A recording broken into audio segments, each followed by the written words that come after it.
World cup winning team member Hyderabadi cricketer Mohammed Siraj Telangana CM Revanth రెడ్డిని కలిశాడు. సిరాజ్ ను ప్రత్యేకంగా అభినందించిన రేవంత్ రెడ్డి శాలువా కప్పి సత్కరించారు. ఈ సందర్భంగా సీఎం రేవంత్ కు సిరాజ్ టీమిండియా జెర్సీని బహుకరించాడు. వరల్డ్ కప్ విశేషాలను అడిగి తెలుసుకున్న సీఎం రేవంత్ సిరాజ్ పై ప్రశంసలు కురిపించాడు.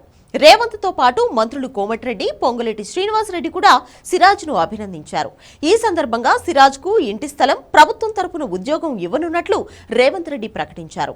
హైదరాబాద్ లో లేదా చుట్టుపక్కల ప్రాంతాల్లో అందుకు అనువైన స్థలాన్ని వెంటనే గుర్తించాలని సీఎం అధికారులను ఆదేశించారు.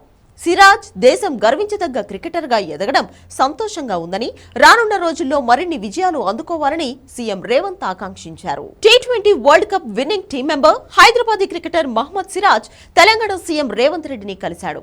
సిరాజ్ ను ప్రత్యేకంగా అభినందించిన రేవంత్ రెడ్డి శాలువా కప్పి సత్కరించారు. ఈ సందర్భంగా సీఎం రేవంత్ కు సిరాజ్ టీమిండియా జెర్సీని బహుకరించాడు. వరల్డ్ కప్ విశేషాలను అడిగి తెలుసుకున్న సీఎం రేవంత్ సిరాజ్ పై ప్రశంసలు కురిపించాడు. రేవంత్ తో పాటు మంత్రులు కోమటిరెడ్డి, పొంగులేటి శ్రీనివాస్ రెడ్డి కూడా సిరాజ్ ను అభినందించారు. ఈ సందర్భంగా సిరాజ్ కు ఇంటి స్థలం, ప్రభుత్వం తరపున ఉద్యోగం ఇవ్వనున్నట్లు రేవంత్ రెడ్డి ప్రకటించారు. హైదరాబాద్ లో లేదా చుట్టుపక్కల ప్రాంతాల్లో అందుకు అనువైన స్థలాన్ని వెంటనే గుర్తించాలని సీఎం అధికారులను ఆదేశించారు. సిరాజ్ దేశం గర్వించదగ్గ క్రికెటర్ గా ఎదగడం సంతోషంగా ఉందని, రానున్న రోజుల్లో మరిన్ని విజయాలు అందుకోవాలని సీఎం రేవంత్ ఆకాంక్షించారు.